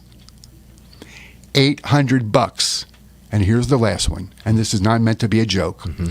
If you earned 140% year 1, and unfortunately year 2, well, you lost 100%. 140 minus 100 is how much, Larry? 40. Divided by 2? 20. Right. What's your account balance? 0. When you lose 100%, it's always 0. Math does not equal money. Remember that. And I caution everybody. Most people don't even know how to read their statements. So the Forte formula solves this because in my world, I buy income and invest the difference, which is unbeatable. I can increase anybody's income 25 to 35% without adding any risk. That's the power of giving every dollar a job. Why do most people lose money? Behavioral flaws. I study a tremendous amount of behavioral finance, and I'll give you an example. The average investor is doing actually, they're shooting themselves in the foot. We all hear, buy low, sell high. Right. The average investor piles in at the high, panics and gets out. There's a great book I've spoken about several times over the years on this station called Your Money in Your Brain by Martin Zweig. And here's the financial data in the medical world. They take the MRI brain scan of an individual who believes he's making money, and that lines up neuron for neuron with a cocaine addict waiting for a hit. Wow. But here's the more interesting one. They take the MRI scan of an individual who believes he's losing money, and guess what that lines up with? Somebody experiencing mortal danger. So let's think about this. When it comes to finance, we have an addict and we have a naked man running through the jungle being chased by a lion making your decisions. It is so fascinating to watch people's behavioral attitude towards gains and losses. So let's play a little game. You ready?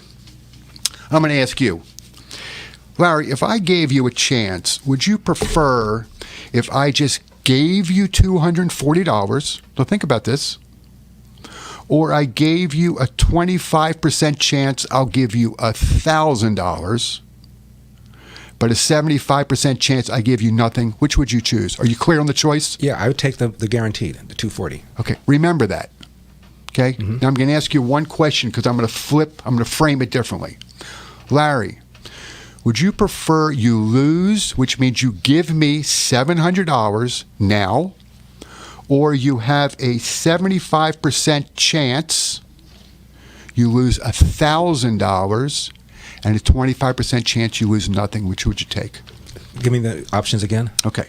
So option one is you give me $750. You give it to me. Your losses straight out. Yeah, that option really is at least palatable so far. There's a 75% chance you lose $1,000 and a 25% chance you lose nothing. Which would you take? 75% chance I lose $1,000. I get nothing. Or 25% chance you lose nothing. You still have a chance not to lose anything. I would still take the guaranteed. That's right. Now, what's interesting is 87% of the people choose that because you want the sure thing. But when it comes to losses, most people are actually willing to gamble. So this shows you that the gains do not mean as much to you as the losses. True? The incremental and the gains, people don't feel that much better because I see the phone calls from new clients from greed to fear, back to greed to fear. We're going to take a break. When we come back, I want to ask you about Ponzi schemes. I've got a friend who, in my opinion, is involved with one. I try to talk her out of it. And Blair, it didn't matter what I told her. She was convinced. I know. We'll talk about that in a second. Okay. We have to get Larry off the hot seat there. Are you okay, Larry? You're sweating. There was a lot of quiz. It was like a quiz show. Blair, boy, giving it to our friend Larry. I haven't Larry. had this much math since I was in law school. Well, I'm very proud of both of you. Really good information. It is our first live Wealth Summit on AM 870. The Answer. Send us your questions for Blair Aronson, Larry Elder at AM 870. The Answer on Twitter or in that comment box if you are watching on YouTube. As we continue, how valuable is real estate as an investment? Blair Aronson, Larry Elder will have the answer for you. Your money, your wealth are answers as the Wealth Summit continues.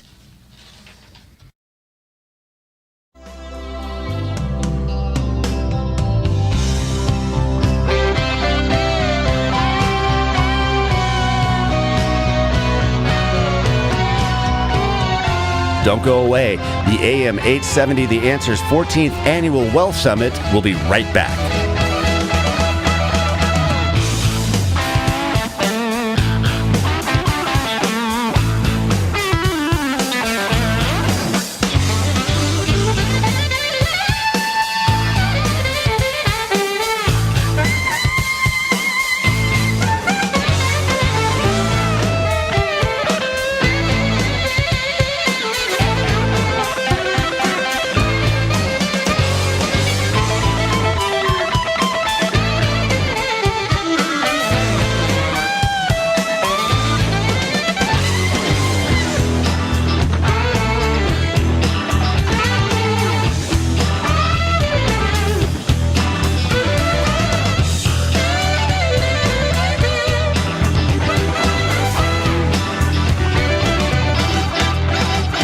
The AM 870 The Answer's 14th Annual Wealth Summit will be right back.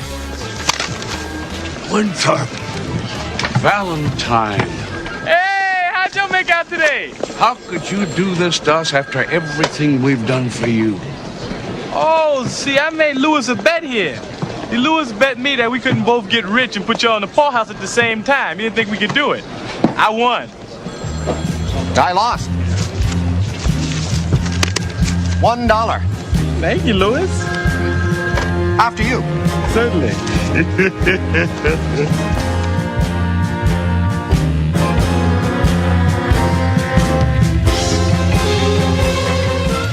Don't go away.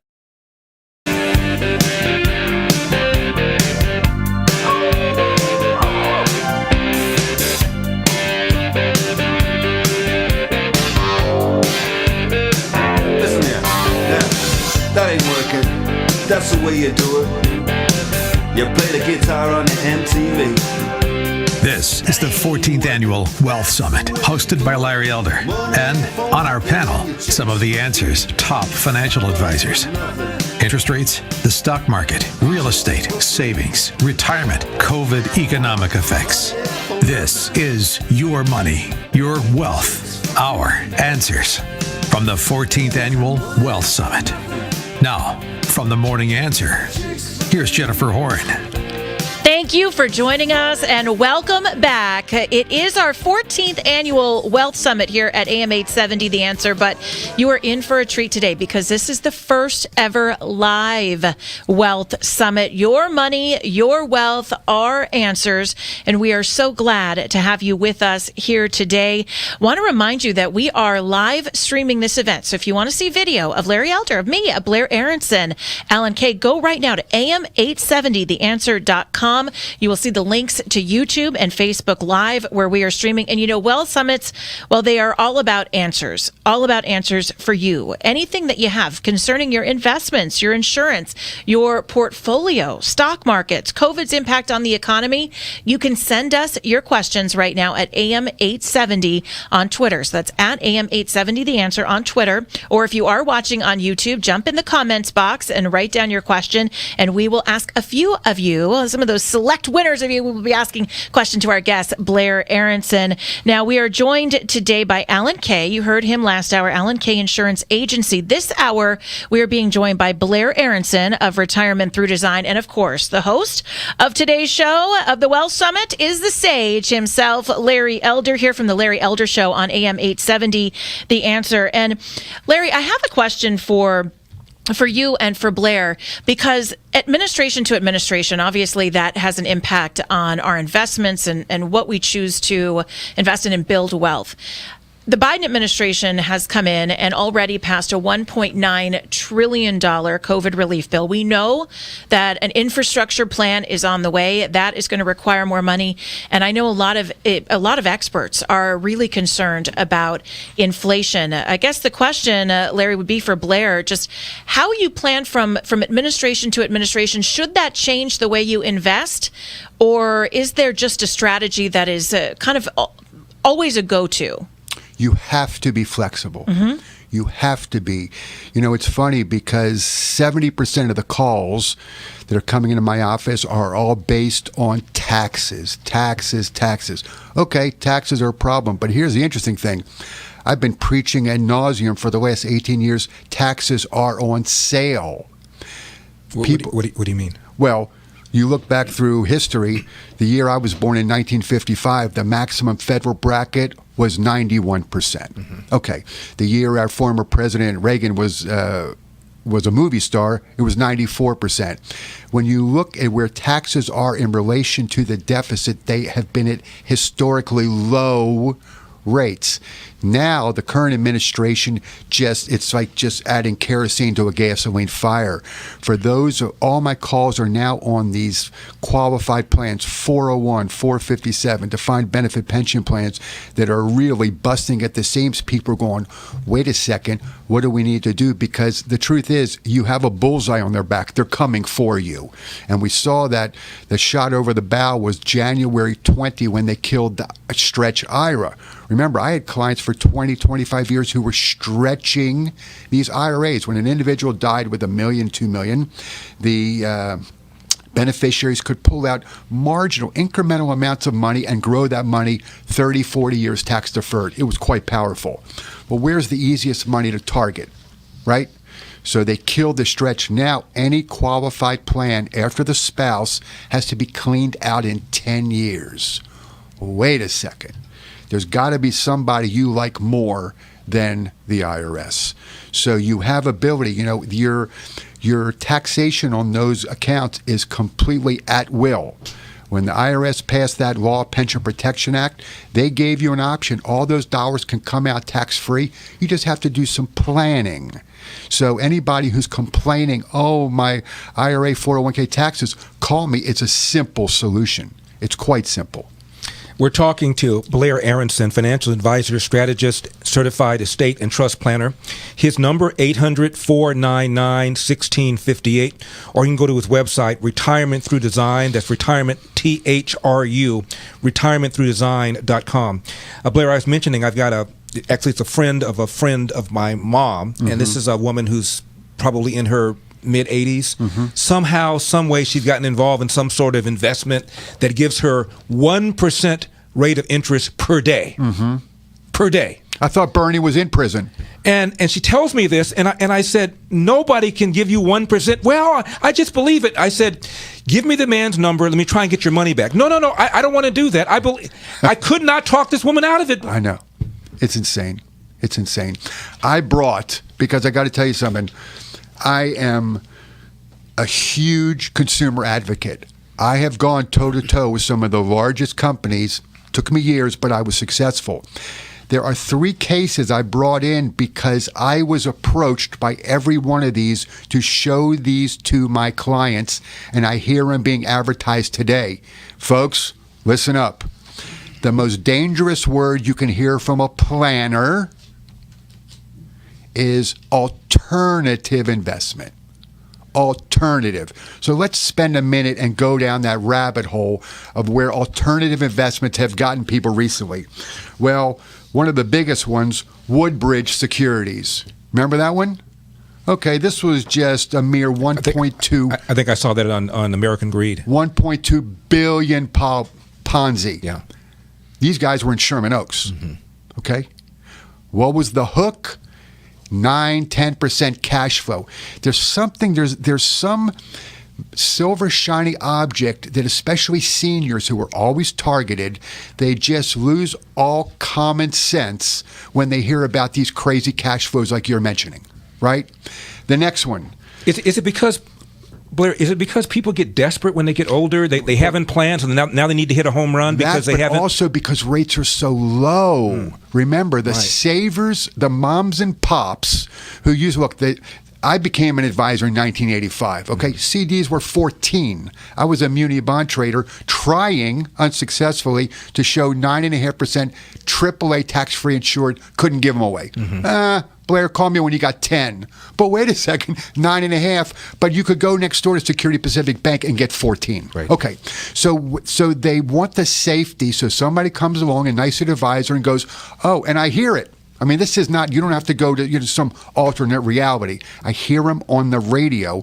Alternate investments. Here's the next one. California man indicted in $300 million nationwide investment and Ponzi scheme, FIP, future income payments. I was approached on this by these deals. They said, you want to offer this to your clients? I said, wouldn't touch it. What was the hook? They were offering to buy pension plans from seniors. Here's the latest one. Global Capital One. $322 million investor fraud. 9 to 10% cash flow.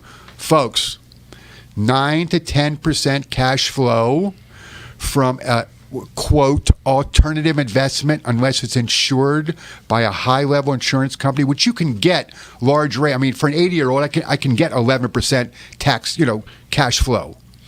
But that's from a giant insurance company that's insured. But the hook, your friend, we know it's a Ponzi. It will be on American Greed, my favorite show, but you cannot get these people. I tell them, just put the pipe down. Somebody cannot offer you 8, 9, 10%, but I also hold the advisors, I hold their feet to the fire because it's pure greed on the commissions that are offered to sell this garbage.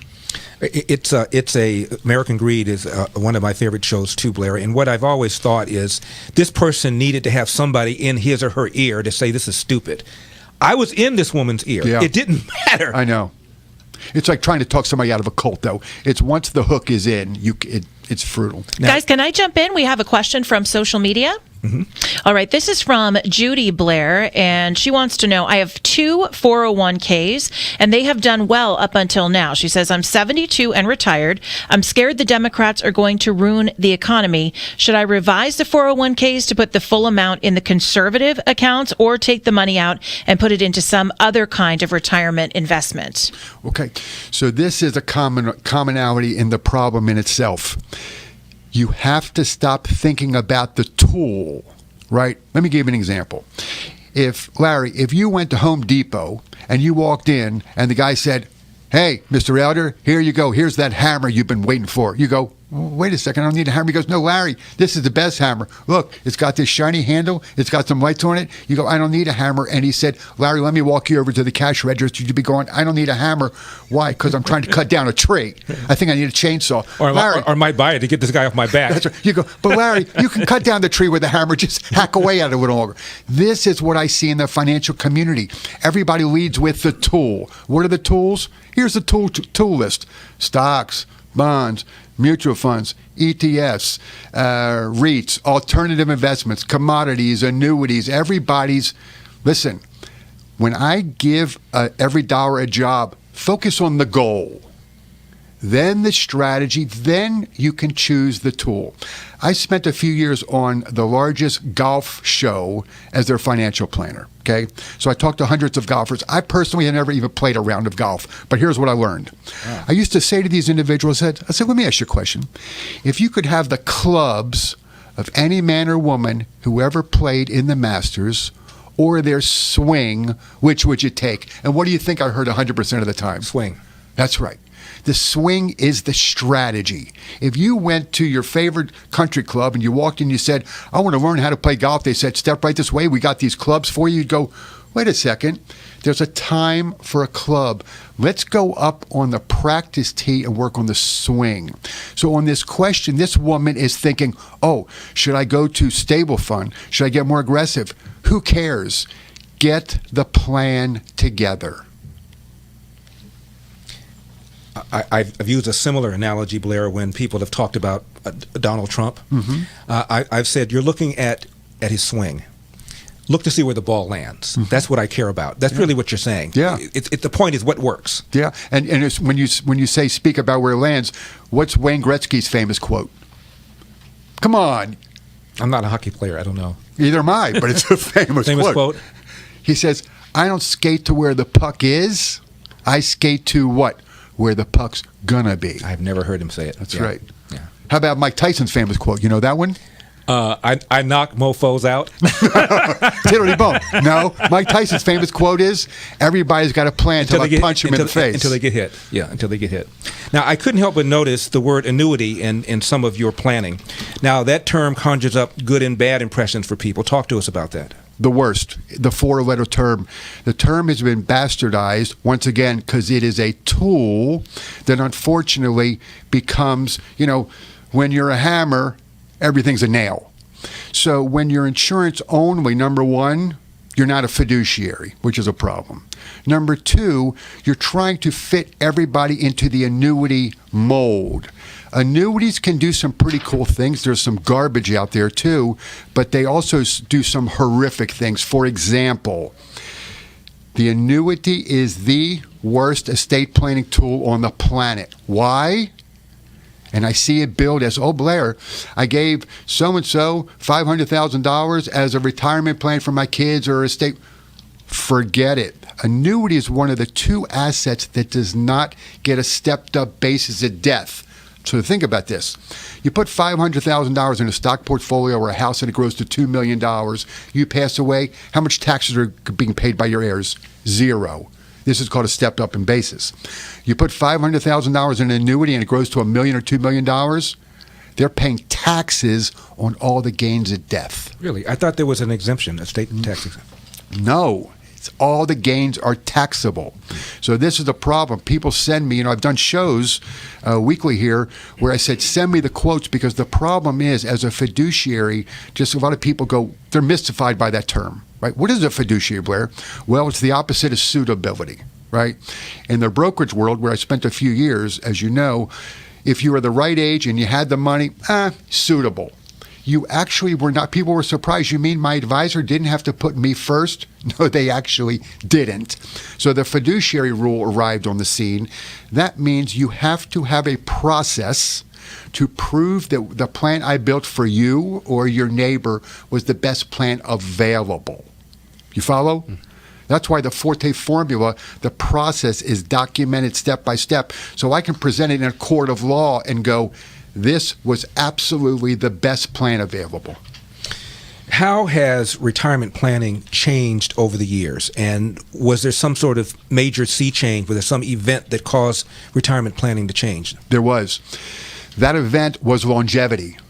Longevity is the risk multiplier, right? I was born at 55, once again, the year I was born.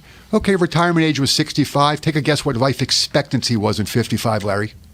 65, 67? 68. Good guess. So longevity, who cared? Right. Honey, I just retired, come home, packed a car, I got 3 years to live. Right. Now, as people are living longer, we used to think in the 80s it was about assets. Oh, I get $1 million, $3 million. By the time I retire in the 80s, that was a lot of money. Until we saw, wait a second, 2000, you were wiped out. 8 years later, you were wiped out again. You have to build the model to address. I plan to age 100. I don't care what anybody says. So I'm planning for the income, long-term care, the 6 cornerstones, tax planning, which is huge, social security planning, estate planning, and legacy planning. When you have those in good order, you don't have to fix all of them. You can check, ignore it. But if you have the majority of them addressed, then you will make it back to base camp. That's the goal. Psychologically, how afraid are people that they're going to outlive their money? Number one, I don't care if somebody comes to me with 200,000 or 25 million. I see it all. The question is always the same, Larry. Listen, Blair, we want to know, will we be okay? It's the number one concern. Good Lord, take me. Just don't leave me here broke. Absolutely. Great stuff. Blair Aronson, Larry Elder, the Wealth Summit, our first live streaming Wealth Summit in 14 years of doing this here at AM 870. The Answer, we are asking for your questions. You can tweet us at AM 870. The Answer, if you are watching on YouTube and Facebook Live, well, ask us your questions there. That's where we are getting them. And you can get connections to the live video feed of this broadcast at am870theanswer.com. As we continue, what role do metals play in retirement planning? Blair Aronson, Larry Elder, and Jennifer Horn, the Wealth Summit. Your money, your wealth, our answers continues. Big part of the portfolio. Is that because of inflation?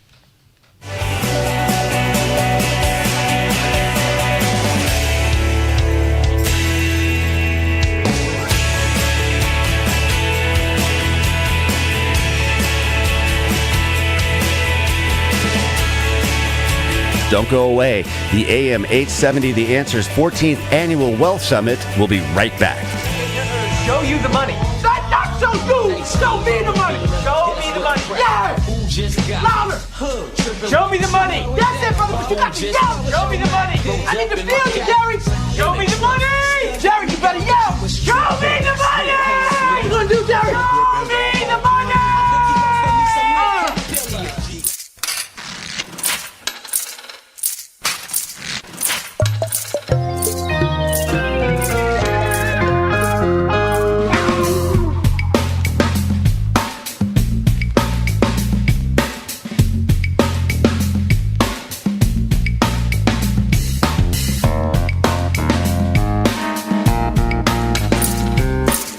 $10 now. That's a good bet coming from me. What, you got a swimming pool on the bazaar grounds? Wait a minute, quiet.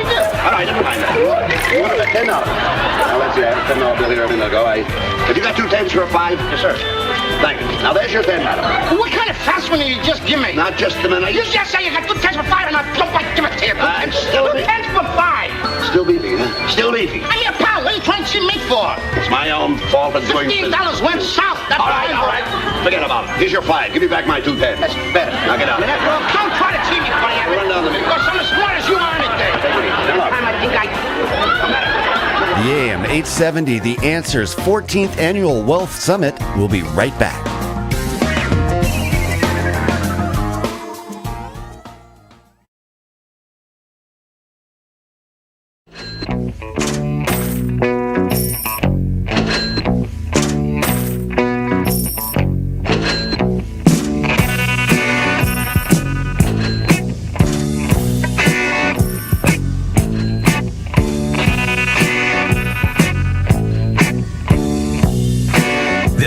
the 14th Annual Wealth Summit. Today, for the first time ever, live on AM 870, The Answer.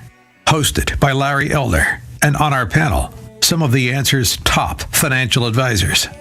This is Your Money, Your Wealth, Our Answers from the 14th Annual Wealth Summit. Now, from the Morning Answer, here's Jennifer Horn. Thank you for joining us and welcome back to the 14th Annual Wealth Summit. Every single year, we are so proud to help all of you with your retirement planning and questions about investments. We do that live and in person, but because of COVID-19, things are a little different this year. I don't have to tell you that.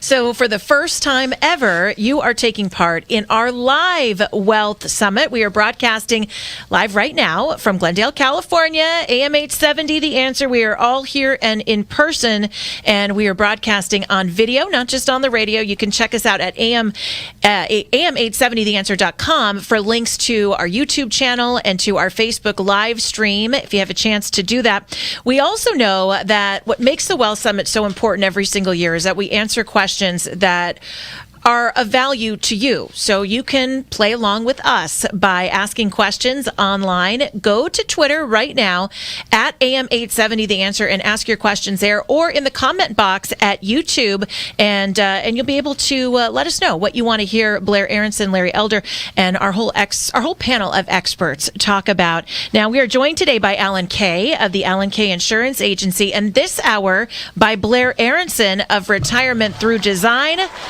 Let me welcome back my friend, our buddy, the Sage, Larry Elder from The Larry Elder Show. Jen, thank you so much for that. By the way, Jen, you know on this little cheat sheet that you gave me when I came in? Yeah. The word Blair Underwood is here 3 or 4 times. Really? Yeah. And I'm looking at Blair Aronson, and I said, and I know who Blair Underwood is.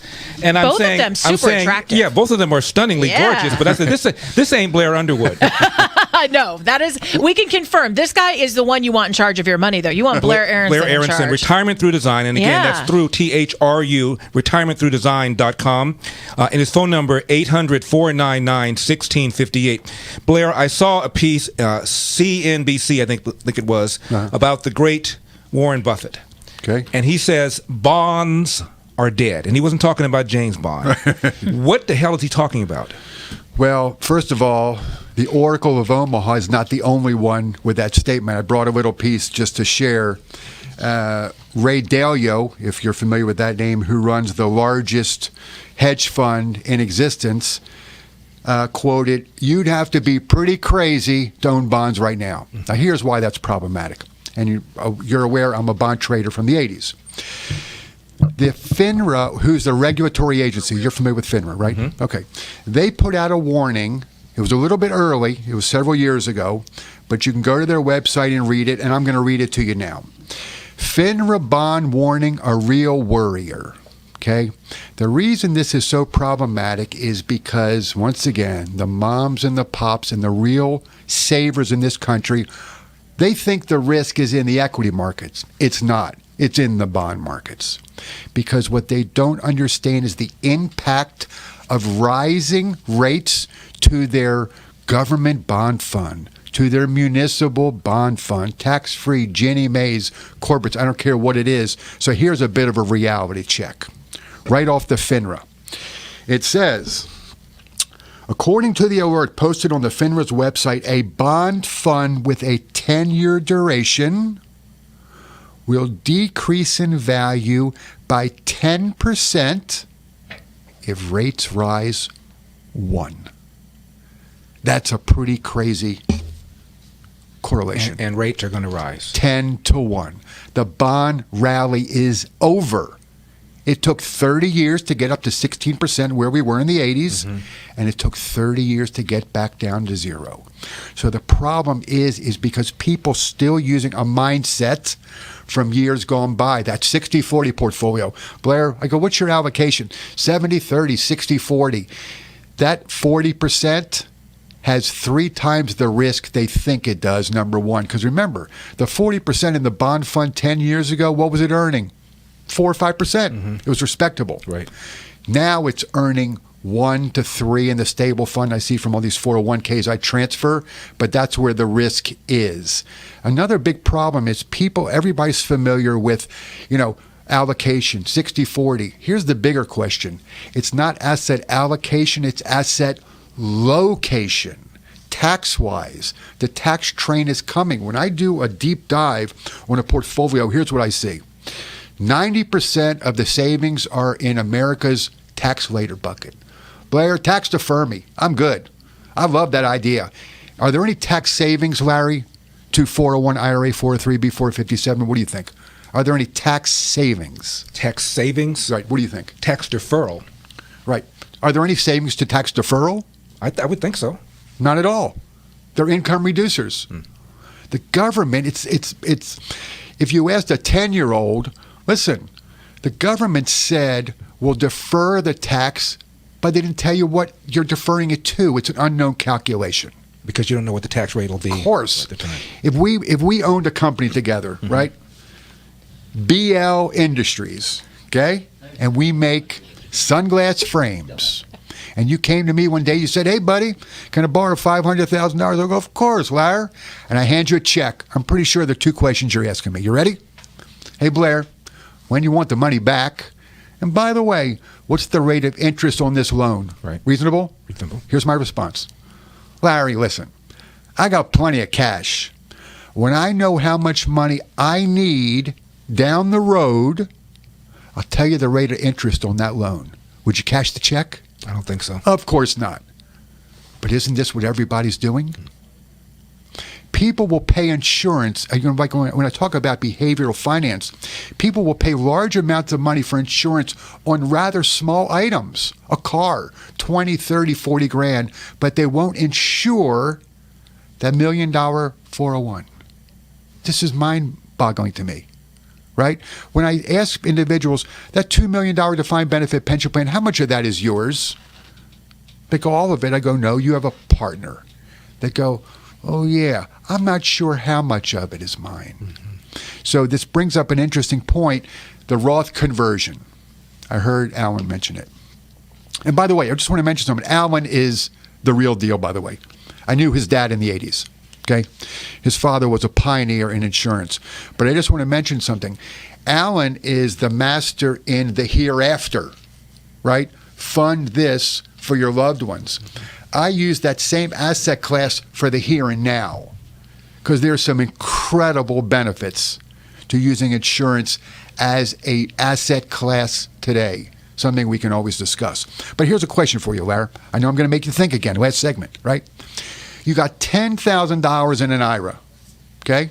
Not impressive, but that's all you managed to put away, buddy. Better than nothing. Okay. Now here's a question. What an elite. What a snoot. Okay. $10,000. Okay. Blair sneers at it. No, but I wait, spit on it. But you know, I might get picked up for vagrancy. $10,000. Right. Take it away. Right. But here's a question for you. Well, think about this. You're in a 30% tax bracket. You're going to grow that money at 5% for 10 years.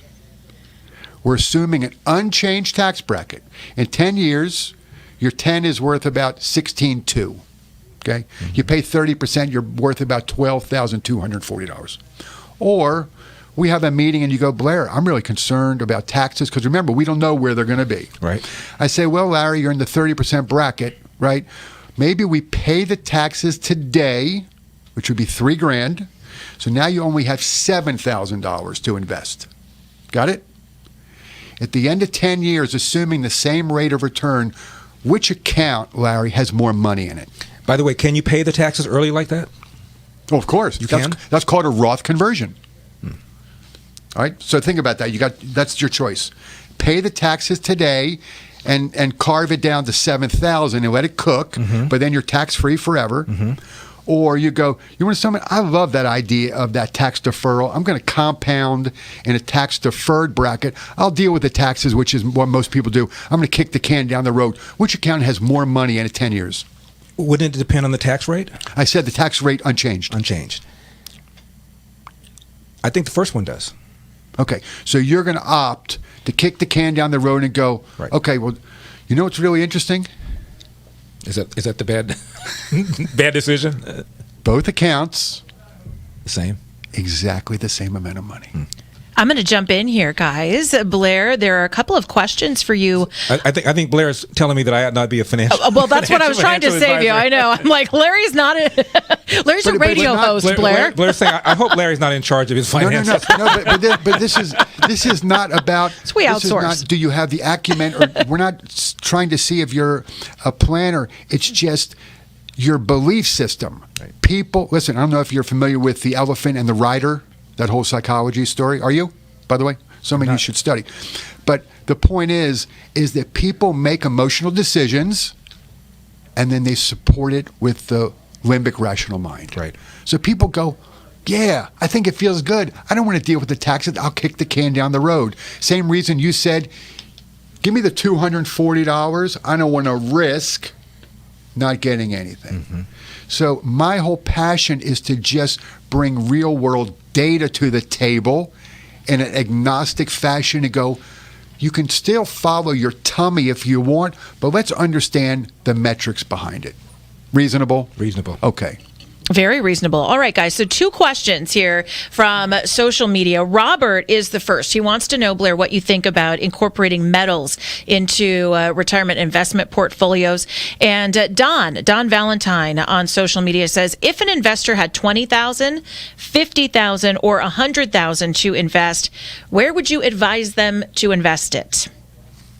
Okay, so I can answer those. They're pretty reasonable questions. First of all, metals, if we were looking at the triangle of a portfolio, obviously the metals would be in that upper small quadrant. What's interesting is 6 months ago, I probably got more calls about what metal? Gold. Why? Because it was the all-time high. Mm-hmm. When I told people, I said, wait a second, go look at the chart for gold. It's just because it comes into your view. It's like now I'm getting calls from my 80-year-old clients, and guess what? Bitcoin. I go, that's funny. You didn't want Bitcoin at $3,500 a year ago. Now you think you like it at $60,000. This is that ability. It's basically just to grab onto a thought. It's the FOMO, fear of missing out. Can you talk to us about cryptocurrency real quickly? Of course. Mm-hmm. Cryptocurrency, first of all, it's real. Mm-hmm. The same people, Jamie Dimon, the same people in the biggest firms on the planet who were trashing it, saying it was a scam. Well, I mean, we look at Elon Musk. He's no dummy. Put $1.5 billion in it. Mm-hmm. Now what's interesting is that now rumor has it that they may basically, try to outlaw it. I got really, really lucky several years ago and rode one of the cryptocurrencies to the high and got out. I will tell you this, I've traded everything there is to trade, commodities, futures. I've never experienced volatility like I did in cryptocurrency. I mean, it's not for the squeamish. You basically need hair on your knuckles if you're going to trade it. The amazing thing about the Bitcoin story is this. If I gave you 10 Bitcoin, Larry, back when it was $1, now think about this. This is back into that behavioral mindset. How long do you think you could have held it? So I give you 10 Bitcoin. You go, oh, Blair, thanks. It's about the cost of 2 lattes. Right. When it hit $100, are you still in? What do you think? Probably not. I think you get to a certain point, you get out. No one thought it was going to do what it... Exactly right. Right. Exactly right. Because it's that greed to fear. Right.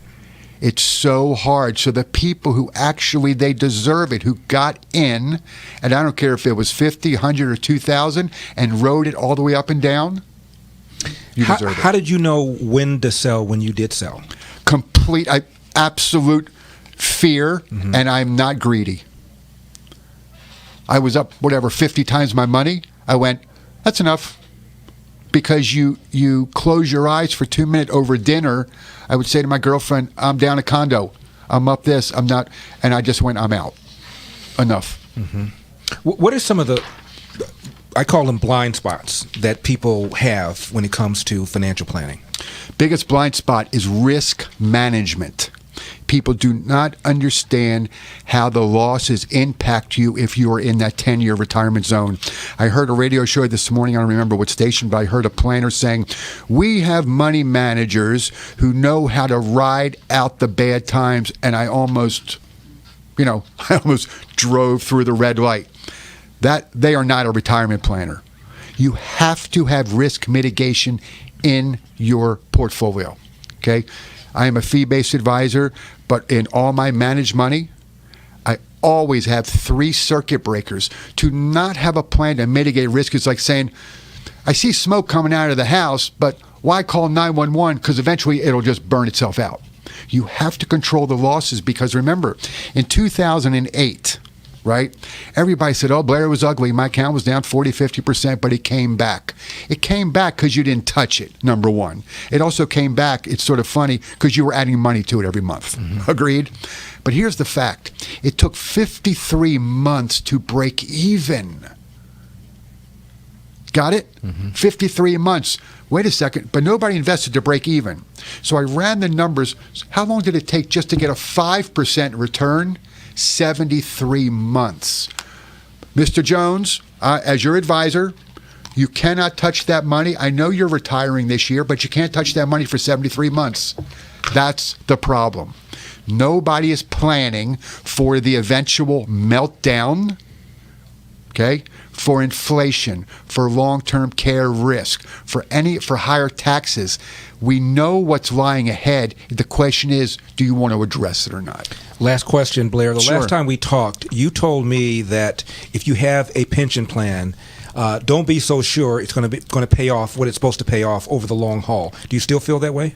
Well, we see some of the largest pensions. I mean, CalPERS, for example, is ridiculously underfunded, right? I'm certainly not losing sleep over it, but I get new clients every day. They say, listen, I got a pension plan, a lump sum, or the pension. After I do the analysis, the majority of the time, we will take the lump sum.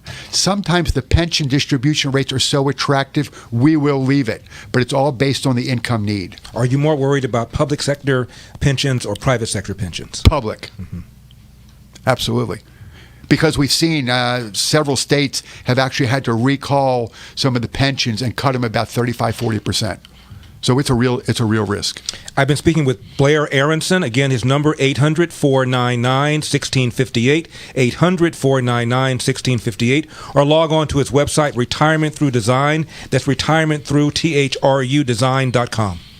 Thank you so much, Blair Aronson. What a huge amount of information. Again, the website Retirement Through, that's THRUdesign.com. Want to say thank you to you, Blair, for all of that information. Thanks, Blair. Alan Kay, by the way, who was here in our first hour, Alan Kay Insurance Agency. Check him out, Alan Kay, KAYEINS.com.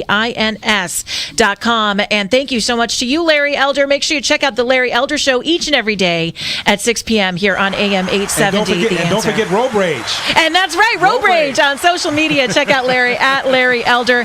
That's going to do it. Thank you so much for joining us. This has been our first live Wealth Summit. You've been listening to Your Money, Your Wealth, Our Answers. Thank you for joining us. Thank you.